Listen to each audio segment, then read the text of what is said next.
We had another incident, and look, I will tell you this. I don't blame Angel Reese for being mad. Angel Reese just tossed up a triple-double. But let's not get distracted by the stat sheet, because the real headline was her sudden transformation into the WNBA's answer to Stone Cold Steve Austin. After a little hair tug, Reese flipped from player to action movie villain, lashes flying, braids catching air, and enough side-eye to slice through a brick wall. The game might have ended, but the drama had just begun. This wasn't post-game emotion. It was a full-blown episode of Real Housewives of the Paint, and all that was missing was someone flipping a table. Now let's talk about the actual foul here. And it's not her field goal percentage.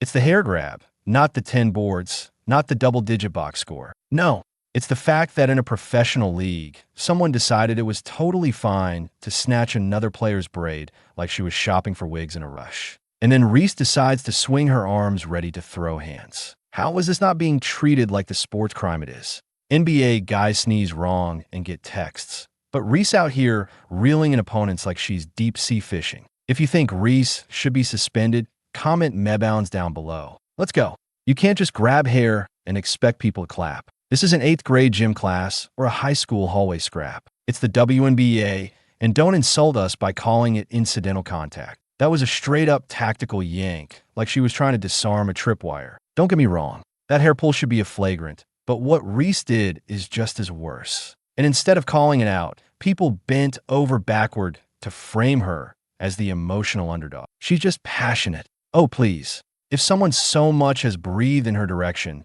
we'd already be halfway through a Sports Center debate, a Twitter think piece. But because it was Angel Reese, the league apparently responded with a group hug and a juice pouch. She racks up a triple-double, 10 points, 10 rebounds, and a solid 10 outbursts. And suddenly it's like she reinvented the game of basketball. Triple-double or not, that performance was barely enough to impress her own shoelaces. But ESPN, they practically threw her a parade. Historic night for Angel Reese. Really?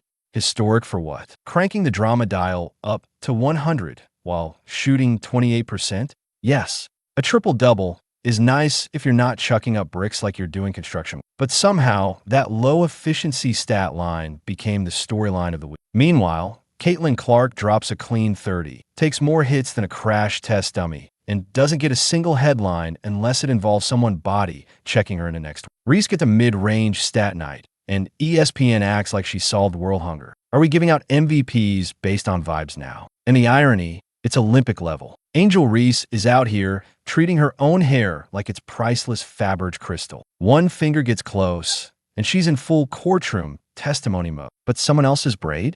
That's apparently open game. The double standard is blinding. You can't demand reverence for your curls while turning your opponent's scalp into a tug of war competition. That's not fierce. That's just hypocritical.